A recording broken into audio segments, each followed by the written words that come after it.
പാലത്തായി കേസിൽ സത്യം പറഞ്ഞ് CPM നേതാവ്. പ്രതി ഹിന്ദുവായതുകൊണ്ടാണ് മുസ്ലിം ലീഗും SDPIയും പ്രശ്നത്തിൽ ഇടപെട്ടതെന്ന് CPM കണ്ണൂർ ജില്ലാ സെക്രട്ടേറിയറ്റ് അംഗം P. ഹരീന്ദ്രൻ. ഉസ്താദുമാർ കുട്ടികളെ പീഡിപ്പിക്കുന്ന സംഭവങ്ങളിൽ ലീഗോ SDPIയോ ഇടപെടാറുണ്ടോ എന്നും CPM നേതാവ് ചോദിക്കുന്നു.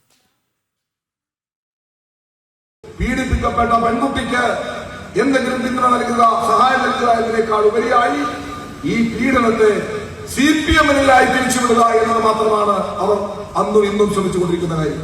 ഞാൻ ചോദിക്കുന്നു, ഈ പീഡിപ്പിക്കപ്പെട്ട പെൺകുട്ടികളോടുള്ള സഹതാപമായിരുന്നുവെങ്കിൽ, അതിനുള്ള പിന്തുണയായിരുന്നുവെങ്കിൽ, ഈ കേരളത്തിൽ ഉസ്താദുമാരെ പീഡിപ്പിച്ച എത്ര പെൺകുട്ടികളുടെ വാർത്ത, ആൺകുട്ടികളുടെ വാർത്ത നമ്മൾ കണ്ടിട്ടുണ്ട്?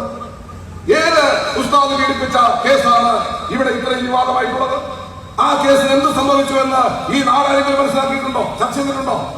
നിങ്ങളുടെ പ്രശ്നം പീഡിപ്പിക്കപ്പെട്ടു എന്നുള്ളതല്ല, പീഡിപ്പിച്ചത് ഹിന്ദുവാണ്, പീഡിപ്പിക്കപ്പെട്ടത് മുസ്ലിം പെൺകുട്ടിയാണ്. ആ ഒരൊറ്റ ചിന്ത മാത്രമാണ് SDPക്കാരുടെ ചിന്ത. അത് കുടുസായ ചിന്തയാണ്, ലീഗിന്റെ ചിന്തയാണ്, അത് വർഗീയതയാണ്. പാലത്തായി കേസിൽ വെളിപ്പെടുത്തലുമായാണ് CPM കണ്ണൂർ ജില്ലാ സെക്രട്ടേറിയറ്റ് അംഗം P. ഹരീന്ദ്രൻ രംഗത്തെത്തിയത്. പീഡിപ്പിക്കപ്പെട്ട പെൺകുട്ടിയോടുള്ള സഹതാപമായിരുന്നുവെങ്കിൽ കേരളത്തിൽ ഉസ്താദുമാർ പീഡിപ്പിച്ച പെൺകുട്ടികളുടെയും ആൺകുട്ടികളുടെയും വാർത്ത നമ്മൾ കണ്ടിട്ടുണ്ട്. ഏത് ഉസ്താദുമാർ പീഡിപ്പിച്ച കേസാണ് ഇത്രയും വിവാദമായതെന്ന് ഹരീന്ദ്രൻ ചോദിച്ചു. ആ കേസിന് എന്തു സംഭവിച്ചു എന്ന് ആരും നോക്കാറില്ല. അതിന്റെ പേരിൽ ആക്ഷൻ കമ്മിറ്റിയും രൂപീകരിച്ചിട്ടില്ല. പീഡിപ്പിച്ചത് ഹിന്ദുവാണ്, പീഡിപ്പിക്കപ്പെട്ടത് മുസ്ലിമാണ് എന്നതാണ് SDPIയുടെ ചിന്ത. ഇത് വർഗീയതയാണെന്നാണ് CPM നേതാവ് ഹരീന്ദ്രൻ പറയുന്നത്.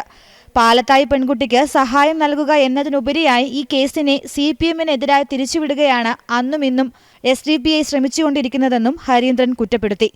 ജനം, കണ്ണൂർ.